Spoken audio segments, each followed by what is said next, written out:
If you really are choosing to do certain things out of what is actually your excitement, your highest excitement, instead of choosing to do certain things from your anxiety, Yes. that's what really, in a sense, makes the difference vibrationally, more than the substance itself. Because again, it's all about how you choose to do things, why you choose to do things, what kind of relationship you form with these ideas, more than the substance itself. Now, we understand that your society has imbued certain meaning to certain substances already, and that might be collectively true in general, although it can have exceptions, depending upon the individual relationship you may form with some of these ideas or substances or permission slips or reflections, because that's all it is. Nevertheless, it's up to you to have the discernment to know the difference between when you're truly choosing something from excitement or when you're choosing from anxiety and just calling it excitement because you're afraid to find out why you're anxious. Make sense? When you are actually choosing from anxiety and you are afraid to find out what the reason is, then you will gloss it over, you'll go into denial, and you will feel an emptiness because you are not investigating a part of yourself, you're not including a part of yourself holistically. And when you create that emptiness, you will do everything you can from the outer view to fill that hole. You understand? Yes. Or to dull your senses in order to not face the idea of that anxiety. And the reason that most of you do this is because of a particular belief that you have, many of you. And it is this. Many of you are afraid to investigate what those negative beliefs are based on, what that anxiety is coming from, because you have a belief that if you do, and you find out what it is actually based on, what that definition is, such as, let's say, lack of self-worth, lack of self-esteem, non-deservability, those ideas that many of you are fed as children on your planet, if you investigate them, you have a belief, you have a fear that if you find out that that's what the belief is, you have a fear that it might actually be true. I will guarantee you this, it is never true that you are unworthy, never true that you are undeserving, ever. Because if it were true that you were truly unworthy, if it was true that you were truly undeserving, you wouldn't exist, because creation doesn't make mistakes. You understand? Yes. So the very fact that you exist is proof that you deserve to exist, because obviously all that is believes you must be necessary in order for it to be all that is, and that without you, all that is wouldn't be all that is.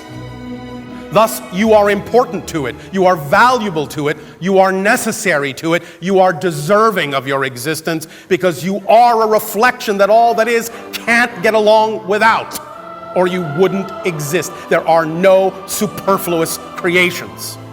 So, if you are grounded in the understanding that your very existence is proof of your deservability, and you start to really know that to be true, then it doesn't matter what you discover as a belief in lack of deservability. You will know it's just a belief. It's just a definition. It will never be empirically, fundamentally true, because it can't be, by definition, because you exist. Do you understand that it's not about doing what excites you because of where you think it'll get you, or specifically how it must be expressed? If that is truly exciting, then act on whatever opportunities in your imagination are available for you to act on in that direction. But you need to act on them with absolutely zero expectation as to what the outcome actually has to be. Otherwise, you're putting conditions on your excitement and actually limiting it and preventing it from going where it could. That's the paradox. You do what excites you for its own sake, and you act on whatever opportunities you can that are exciting. At the same time, we have many times described the idea of how to visualize, how to mock up the reality But you must understand that these are just permission slips to put you in the state of being that you need to be in. It's not about that visualization specifically having to come true. It's about the idea of doing things and acting on things that are representative of that reality, so that you will allow yourself to go into the state of excitement that is symbolically representative of that vision, that image, that reality. But then you must let that reality, that vision, that specific image go. It's only the state of being that matters. And when you allow that particular visualization or state of being or expression or outcome to simply be a reflection of the excitement, a reflection of the state itself, and just stay in the state and let the specifics go, then you allow your higher mind to bring you whatever manifestation is actually representative of that state of being, which is not necessarily what your physical mind has imagined it ought to be. Because what to your physical mind might seem to be the ultimate, to the higher mind is just the beginning. And if you insist on a particular outcome, a particular visualization as having to come true in order for you to feel fulfilled, you're actually limiting your higher mind's ability to bring you something even greater than your physical mind was capable of envisioning. Create the visualization if you wish. Create the mock-up physically if you wish. In other words, if you say that it's exciting to be performing before the masses, and you do not see any particular opportunity right now by which to act on to do so, then get as close as you possibly can. Let the picture go and just stay in the state, and then let your higher mind bring you the manifestation that is truly most representative of that state of being right now. Does that make sense? Yes. Just remember, visualization, mocking it up, all these things are just permission slips for the purpose of generating the state of being, because circumstances don't really matter. Only the state of being does. Circumstances are determined by state of being. State of being is not determined by circumstances. In other words, if you wish to be happy, be happy.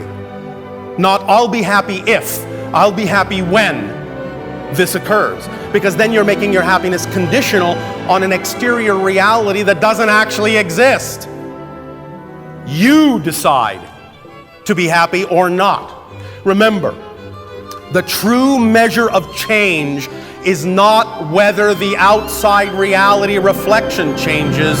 The true measure of change is if you respond differently to the outer reflection, even if it stays the same. That's how you prove you've changed. And when you prove you have changed, then the outer reality can reflect it. But if you need the outer reality to change in order to prove it, it will never change, because you haven't proven that you've changed. By needing the outer reality to change to prove it, you have never changed. Thus, then the outer reality knows you haven't changed and will not change to reflect it. You see the physics in this? It's like a physical mirror, literally. Physical reality is a reflection, shall we put it this way, from your higher mind mirror.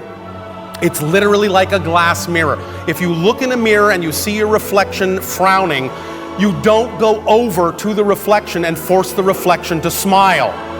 It will never happen. And you don't say to the reflection, well, I'll smile if you do first. You'll be standing there frowning forever. But when you decide to smile regardless of what you see in the mirror, the reflection has no choice but to smile back. Do you understand the analogy? Yes. Thank you. Is this helping you understand the nature and structure of existence more clearly? Life already works. Everything you need is already here. You will know it when you need to know it. You won't know it a moment before you need to know it, but you won't know it a moment later than you need to know it as well. If you just keep acting on your excitement with no expectation or insistence on a particular outcome, everything you need will come to you in exactly the form that works best for you. That's how it works. If you know that's true, you will experience that that's true. If you don't know that's true, you won't. You see, many times when you understand the true nature and structure of existence, many of your questions just go poof. and disappear, because when you hold them up to the structure and understand the structure, you will see what relates to the structure and what's extraneous to the structure, and then you don't simply need that point of view. You will take that little bent over question mark and straighten it out into an exclamation point. We will tell you the 4 laws, if you wish. Number 1, you exist. You will never be able to change that. You may change your form, but you cannot not exist. Existence is the only fundamental quality existence has. That which exists cannot become that which does not exist. Why not? Because by definition, non-existence doesn't exist. Non-existence doesn't exist. Thus, that which exists can never become that which does not, because it doesn't exist. That's the first law. So if you exist now, you always have, you always will. There is no beginning, no ending. Law number 2, the one is the all are the one. It's all the same thing. Each and every one of you, each and every one of us, everything and everyone within creation is just another point of view of the all that is. Everyone is made out of all that is, because there's nothing else to make anyone from. Because there is nothing else but all that is and the one. Law number 3, what you put out is what you get back. We've already talked about that, because everything is a reflection. Thus then, everything is a variation and a version of something you are giving off, which thus then acts as a guidepost for allowing you to determine what it is you prefer, by sometimes also experiencing what it is you don't prefer. Law number 4, everything changes except the first 3 laws. And that's it. Every reality on every level of every dimension whatsoever is some combination of experience of those 4 laws. We have never found another. Do let us know if you do.